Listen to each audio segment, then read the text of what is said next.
जय माता दी दोस्तों, आप सभी भक्तजनों को नवरात्रि की हार्दिक शुभकामनाएं। माता रानी आप सभी भक्तजनों के जीवन से सभी प्रकार की बाधाओं, परेशानियों और कष्टों को दूर करे। आज आप सुनने जा रहे हैं दुर्गा सप्तशती के छठे अध्याय को। आप सभी भक्तजनों से मेरा अनुरोध है कि दुर्गा सप्तशती के इस पाठ को अंत तक जरूर सुनिएगा, तभी आपको इसका शुभ फल प्राप्त होगा। और अगर आपको मेरे द्वारा की गई व्याख्या पसंद आए तो कृपया वीडियो को लाइक जरूर करिएगा। दुर्गा सप्तशती के छठे अध्याय में व्याख्या करते हुए कहा गया है कि मैं सर्वगेश्वर भैरव के अंक में निवास करने वाली परमोत्कृष्ट पद्मावती का चिंतन करता हूँ। वे नागराज की आसन पर बैठी हैं। नागों के फणों में सुशोभित होने वाली मणियों की विशाल माला से उनकी देहलता उद्भाषित हो रही है। सूर्य के समान उनका तेज है। उनके 3 नेत्र उनकी शोभा बढ़ा रहे हैं। वे अपने हाथों में माला, कुंभ, कपाल और कमल लिए हुए हैं तथा उनके मस्तक में अर्धचंद्र का मुकुट सुशोभित है। दुर्गा सप्तशती के छठे अध्याय का वर्णन करते हुए ऋषि कहते हैं, देवी का यह कथन सुनकर दूत को बड़ा अमरस हुआ और उसने दैत्यराज के पास जाकर सब समाचार विस्तार पूर्वक कह सुनाया। दूत की उस वचन को सुनकर दैत्यराज कुपित हो उठा और उसने दैत्य सेनापति धूम्रलोचन से बोला, धूम्रलोचन, तुम शीघ्र ही अपनी सेना साथ लेकर जाओ और उस दुष्टा के केश पकड़कर घसीटते हुए उसे बलपूर्वक यहाँ ले आओ। उसकी रक्षा करने के लिए यदि कोई दूसरा खड़ा हो तो वह देवता, यक्ष अथवा गंधर्व ही क्यों ना हो, उसे अवश्य ही मार डालना। ऋषि कहते हैं, शुंभ के इस प्रकार आज्ञा देने पर वह धूम्रलोचन दैत्य 60,000 असुरों की सेना को साथ लेकर वहां से तुरंत ही चल दिया। वहां पहुंचकर उसने हिमालय पर रहने वाली देवी को देखा और ललकार कर कहा, अरे तो शुंभ निशुंभ के पास चल। यदि इस समय प्रसन्नता पूर्वक मेरे स्वामी के समीप नहीं चलेगी तो मैं तुम्हें बलपूर्वक झोटा पकड़कर घसीटते हुए तुझे ले चलूंगा। देवी बोली, तुम्हें दैत्यों के राजा ने भेजा, तुम स्वयं भी बलवान हो और तुम्हारे साथ विशाल सेना भी है। ऐसी दशा में यदि तुम मुझे बलपूर्वक ले चलोगे तो मैं तुम्हारा क्या कर सकती हूँ। ऋषि कहते हैं कि देवी के यूं कहने पर असुर धूम्रलोचन उनकी ओर दौड़ा। तब अंबिका ने हूं शब्द के उच्चारण मात्र से ही उसे भस्म कर दिया। फिर तो क्रोध में भरी हुई दैत्यों की विशाल सेना और अंबिका ने एक दूसरे पर तीखे सायकों, शक्तियों तथा फारसों की वर्षा आरंभ की।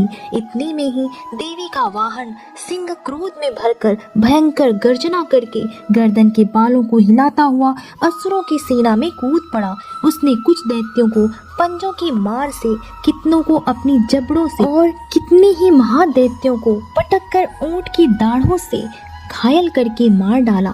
उस सिंह ने अपने नखों से कितनों के पेट फाड़ डाले और थप्पड़ मारकर कितनों के सिर धड़ से अलग कर दिया।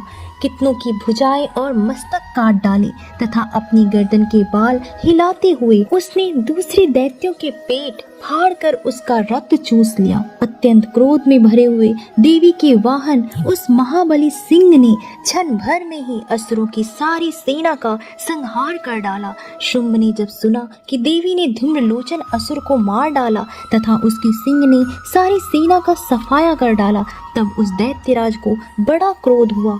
उसका ओंठ कांपने लगा। उसने चंड और मुंड नामक 2 महादैत्यों को आज्ञा दी, हे चंड और हे मुंड, तुम लोग बहुत बड़ी सेना लेकर वहां जाओ और उस देवी के झोटे पकड़कर अथवा उसे बांधकर शीघ्र ही यहाँ ले आओ। यदि इस प्रकार उसको लाने में संदेह हो तो युद्ध में सब प्रकार के अस्त्र शस्त्रों तथा समस्त आसुरी सेना का प्रयोग करके उसकी हत्या कर डालना। जय माता दी दोस्तों, आज आप सुनने जा रहे हैं दुर्गा सप्तशती के 7वें अध्याय को। 7वें अध्याय की शुरुआत करने से पहले आप सभी भक्तजनों से मेरा अनुरोध है, दुर्गा सप्तशती के इस पाठ को अंत तक जरूर सुनिए और अगर मेरे द्वारा की गई व्याख्या आपको पसंद आए तो वीडियो को लाइक जरूर कर दें। शास्त्रों के अनुसार स्वयं ब्रह्मा जी ने दुर्गा सप्तशती के पाठ को मनुष्य जाति के लिए रक्षा कवच बताया है। माना जाता है कि दुर्गा सप्तशती के पाठ का अध्ययन करने से या फिर दुर्गा सप्तशती के पाठ को संपूर्णतः सुन लेने मात्र से आपके जीवन से हर प्रकार की बाधाएं, हर प्रकार की मुसीबत दूर होती है और आपके जीवन में खुशहाली आती है। दुर्गा सप्तशती के 7वें अध्याय में व्याख्या करते हुए बताया गया है कि मैं मातंगी देवी का अध्ययन करता हूँ। वे रत्न में सिंहासन पर बैठकर पढ़ते हुए तोते का मधुर शब्द सुन रही हैं। उनके शरीर का वर्ण श्याम है। वे अपना एक पैर कमर पर रखे हुए हैं और मस्तक पर अर्धचंद्र धारण करती हैं तथा कहार पुष्पों की माला धारण किए हुए वीणा बजा रही हैं। उनके अंग में कसी हुई चोली शोभा पा रही है। वे लाल रंग की साड़ी पहने हाथ में शंख में पात्र लिए हुए हैं। उनके वदन पर मधु का हल्का हल्का प्रभाव जान पड़ता है और ललाट में बेंदी शोभा दे रही है। दुर्गा सप्तशती के 7वें अध्याय की व्याख्या करते हुए ऋषि कहते हैं, तदंतर शुंभ की आज्ञा पाकर वे चंड मुंड आदि दैत्य चतुरांगिनी सेना के साथ अस्त्र शस्त्रों से सुसज्जित होकर चल दिए। फिर गिरिराज हिमालय के सुवर्ण में ऊंचे शिखर पर पहुंचकर उन्होंने सिंह पर बैठी हुई देवी को देखा। वे मंद मंद मुस्कुरा रही थी। उन्हें देखकर दैत्य लोग तत्परता से पकड़ने का उद्योग करने लगे। किसी ने धनुष तान लिया, किसी ने तलवार संभाली और कुछ लोग देवी के पास आकर खड़े हो गए। तब अंबिका देवी ने उन शत्रुओं के प्रति बड़ा क्रोध किया। उस समय क्रोध के कारण उनका मुख काला पड़ गया, ललाट में भौहें टेढ़ी हो गई और वहां से तुरंत विकराल मुखी काली प्रकट हुई जो तलवार और पाश लिए हुए थी।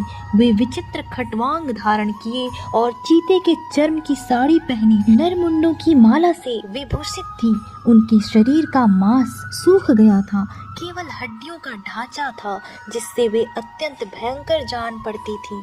उनका मुख बहुत विशाल था। जीभ लपलपाने के कारण वे और भी डरावनी प्रतीत होती थी। उनकी आंखें भीतर को धसी हुई और कुछ लाल थी। वे अपनी भयंकर गर्जना से संपूर्ण दिशाओं को गुंजा रही थी। बड़े बड़े दैत्यों का वध करती हुई वे कालिका देवी बड़े वेग से दैत्यों की उस सेना पर टूट पड़ी और उन सब का भक्षण करने लगी। वे पासरों, रक्षकों, अंकुशधारी महावतों, योद्धाओं और घंटा सहित कितने ही हाथियों को एक ही हाथ से पकड़कर मुंह में डाल लेती थी। इसी प्रकार घोड़े, रथ और सारथी के साथ रथी सैनिकों को मुंह में डालकर वे उन्हें बड़े भयानक रूप से चबा डालती थी। किसी के बाल पकड़ लेती थी, किसी का गला दबा देती थी, किसी को पैरों से कुचल डालती और किसी को छाती के धक्के से मारकर गिरा डालती थी। वे असुरों के द्वारा छोड़े हुए बड़े बड़े अस्त्र शस्त्र को अपने मुंह से पकड़ लेती थी और रोष में भरकर उनको दांतों से पीस डालती थी। काली ने बलवान और दुरात्मा दैत्यों की वह सारी सेना को रौंद डाला। कितने राक्षस उनकी मार खाकर वहां से भागने लगे।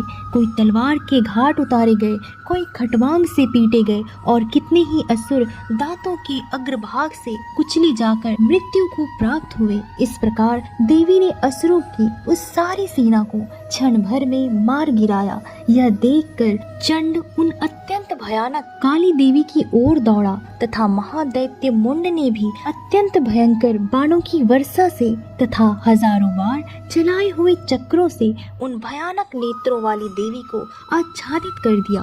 वे अनेकों चक्र देवी के मुख में समाते हुए ऐसे जान पड़े मानो सूर्य के बहुत तेरे मंडल बादलों के उदर में प्रवेश कर रहे हों। तब भयंकर गर्जना करने वाली काली ने अत्यंत रोष में भरकर विकट अट्टहास किया। उस समय उनके विकराल वदन के भीतर कठिनता से देखे जा सकने वाले दांतों की प्रभा से वे अत्यंत उज्जवल दिखाई देती थी। देवी ने बहुत बड़ी तलवार हाथ में लेकर हम शब्द का उच्चारण करके चंड पर धावा किया और उसके केश पकड़कर उसी तलवार से उसका मस्तक काट डाला।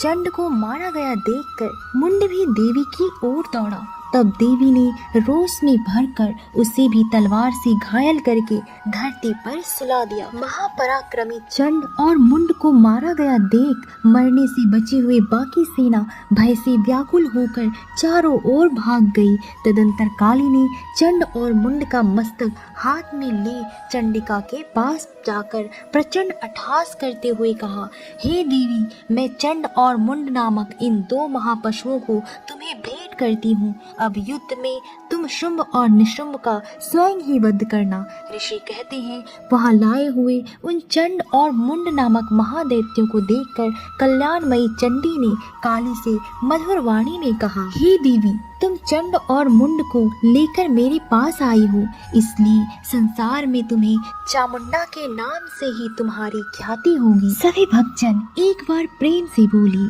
अम्बे मात की जय।